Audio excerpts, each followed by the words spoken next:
तो दोस्तों आपने रसमलाई या रस माधुरी कई बार हलवाई की दुकान पर तो खाई ही होगी। लेकिन इसे घर पर बनाना एक बहुत बड़ा चैलेंज हो जाता है, क्योंकि अगर इसके रसगुल्ले बनाते वक्त अगर बिगड़ जाए तो बहुत ज़्यादा माइंड अपसेट हो जाता है। लेकिन यही मिठाई आज हम बहुत ही कम समय और कम सामग्री में बहुत आसान तरीके से बनाना सीखेंगे, जिसे बनाने में भी आसानी है और बनाते वक्त मज़ा भी बहुत आएगा। तो चलिए फिर इस नई रेसिपी को देख लेते हैं। तो सबसे पहले कढ़ाई में हमें लेना है 1 लीटर दूध। दूध फुल क्रीम वाला ही लीजिए, तभी मिठाई ज़्यादा अच्छी बनेगी। और दूध में हमें डालना है अब शक्कर। शक्कर ज़्यादा नहीं डालना है, क्योंकि ये मिठाई थोड़ी कम मीठी ही अच्छी लगती है। तो मैंने 3 टेबल स्पून शक्कर डाली है और 1 टीस्पून हमने इलायची का पाउडर डाला है। अब इसमें केसर नहीं डालना है, क्योंकि रस माधुरी वाइट कलर की होती है, लेकिन इलायची इसमें थोड़ी ज़्यादा डाली और फ्रेश पीस कर डालिए, तभी ये ज़्यादा स्वादिष्ट बनेगी। तो इसे अब हमें पकाना है, इसे गाढ़ा होने तक, मतलब इसे आधा होने तक पकाना है। तो ये देखिए दोस्तों, अब ये जो रबड़ी है वो जो जितना हमने दूध लिया था ना उसकी आधी हो चुकी है, मतलब ये थोड़ी पक चुकी है और इसका कलर भी चेंज हो चुका है। तो दोस्तों लेकिन हमें इसमें डालना है एक और चीज़ जो हलवाई हमेशा डालते हैं। तो हम डालेंगे 1 चम्मच कॉर्नफ्लोर, जिसे हमने दूध में घोल लिया है। इसे डालने से इसमें बहुत ही अच्छा क्रीमी, बहुत ही स्मूथ टेक्सचर आएगा।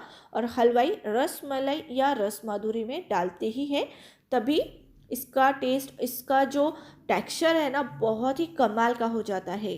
तो कॉर्नफ्लोर डालकर आपको 5 से 6 मिनट के लिए पकाना है, ताकि ये अच्छे से पक जाए और थोड़ी सी गाढ़ी हो जाए। और ठंडी होने के बाद ये बहुत मज़ेदार लगती है। तो अच्छे से पकाने के बाद दोस्तों अब गैस की फ्लेम बंद करके इसे ठंडा होने देना है। आप इसे फ्रीज में भी रख सकते हैं और तब तक हम स्टफिंग बनाएंगे। तो मैंने यहाँ पर लिया है खूब सारा ड्राई फ्रूट। मैंने आधा कप ड्राई फ्रूट लिया है बारीक कटा हुआ। इसमें डालेंगे 2 टेबल स्पून नारियल का बूरा। 1 चम्मच हमने शक्कर डाली है। आप यहाँ पर बिल्कुल बारीक पाउडर की भी शक्कर डालिए, मैंने शक्कर का बूरा लिया है। और इसमें मैं डाल रही हूँ एक और चीज़ बाइंडिंग के लिए। मैंने यहाँ पर लिया है ब्रेड की स्लाइस, और मैंने दूध में मैंने शक्कर मिलाकर रखा है। इस मीठे दूध में डिप करके हमें इसे अच्छे से स्क्वीज़ करना है और इस ब्रेड को डालेंगे स्टफिंग के अंदर, ताकि इसमें एक बाइंडिंग आ जाए। दोस्तों आज हमने ना खोआ इस्तेमाल किया है ना ही मिल्क पाउडर, इसके लिए हमें इसमें बाइंडिंग के लिए ये ब्रेड इस्तेमाल करनी है। और ब्रेड डालकर इसे अच्छे से मिलाना है। तो जैसे आप मिलाएंगे ना, सारी चीज़ें अच्छे से मिक्स हो जाएंगी और इसका एक डो बनने लगेगा। ये एक बहुत ही बढ़िया आइडिया है इस तरीके से बाइंडिंग लाने का, और मिठाई में बहुत अच्छा स्वाद आता है मीठी ब्रेड का। तो दोस्तों आप इसके जगह कंडेंस मिल्क का भी इस्तेमाल कर सकते हैं, लेकिन हर घर में ये सारी चीज़ें अवेलेबल नहीं होती है, इसीलिए मैंने एक बहुत ही इजी तरीका आपके लिए लेकर आई हूँ। अब दोस्तों इसके आपको 6 पोर्शन बनाने हैं। तो 6 छोटे छोटे बॉल्स बनाने हैं, लेकिन ज़्यादा छोटे मत बनाइए, नींबू के आकार के या उससे थोड़े छोटे बनाइए। और इसी तरीके से सारे बॉल्स बनाकर रेडी कर लीजिए। अब हमें 6 स्लाइस ब्रेड की लेनी है। मैंने यहाँ पर बड़ी स्लाइस ली है ब्रेड की, छोटी नहीं है। और सभी ब्रेड स्लाइसेस को आपको कट करना है राउंड शेप में। तो आप देख सकते हैं मैंने इसे एक छोटे प्लेट से कट कर लिया है। और इसी तरीके से सारी ब्रेड्स आपको रेडी कर लेनी है। अब दोस्तों अब हम ये मिठाई बनाना शुरू करेंगे, क्योंकि सारी तैयारी हो चुकी है। लेकिन दूध मैंने मीठा वाला लिया है और बिल्कुल फुल फैट वाला ही लिया है। आप पतला दूध मत लीजिए। और इस ब्रेड स्लाइस को इस दूध में डिप करके अच्छे से स्क्वीज़ कर लीजिए। अच्छे से स्क्वीज़ करने के बाद हमें इसमें वो स्टफिंग वाला बॉल बीच में रखना है और इसका एक मीडियम साइज़ का बॉल बनाना है। जैसे बड़े बड़े रसगुल्ले होते हैं ना रस माधुरी के, बिल्कुल इसी तरीके से हमें ये बॉल बनाने हैं।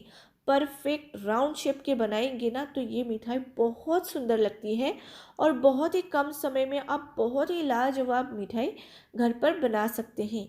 जो महंगे महंगे दाम में आपको हलवाई बना कर देते हैं, बिल्कुल उसी तरीके की लगेगी, लेकिन कम बजट में कम समय में रेडी हो जाएगी। तो इसी तरीके से देखिए हमने सारे बॉल्स रेडी कर लेने हैं और इसे एक प्लेट में अरेंज करना है। तो मैंने यहाँ पर 6 बॉल्स बना लिए हैं और इसे मैं एक प्लेट में गार्निश कर रही हूँ, क्योंकि इसके ऊपर हमें ठंडी ठंडी रबड़ी डालनी है। तो दोस्तों बहुत ही कमाल की रेसिपी है, और जब आप इसे किसी के सामने रखेंगे ना, कोई गेस्ट हो या फिर आपकी फैमिली मेम्बर्स हो, तो उन्हें देखने में इतनी ज़्यादा अच्छी लगेगी और खाने में उससे ज़्यादा अच्छी। बहुत आसान तरीके से ज़बरदस्त रेसिपी है, ट्राई ज़रूर कीजिएगा, आपको बहुत पसंद आएगी। अब ये रबड़ी डालने के बाद इसके ऊपर आप थोड़ा पिस्ता लगा दीजिए और इसे ठंडा ठंडा परोसिए। इसे फ्रीज में रखकर आप परोसिए। मैंने यहाँ पर देखिए गेस्ट के लिए एक एक सिंगल कटोरी में इसे गार्निश करके मैं फ्रिज में रखूँगी और फिर इसे परोसूँगी ठंडा ठंडा।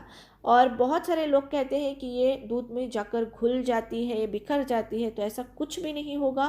खाने में बहुत ही सॉफ्ट होती है, मज़े की लगती है, और अंदर जो ड्राई फ्रूट का टेक्सचर है ना, जो क्रंच है, बहुत ही गज़ब का लगता है। दोस्तों इसे आप 1 से 2 दिन तक फ्रीज में रख सकते हैं, इसे कुछ नहीं होगा। खाइए, खिलाइए, इंजॉय कीजिए और मुझे ज़रूर बताइए रेसिपी कैसी लगी। अच्छी लगी हो तो इसे लाइक और शेयर करना बिल्कुल भी ना भूलें।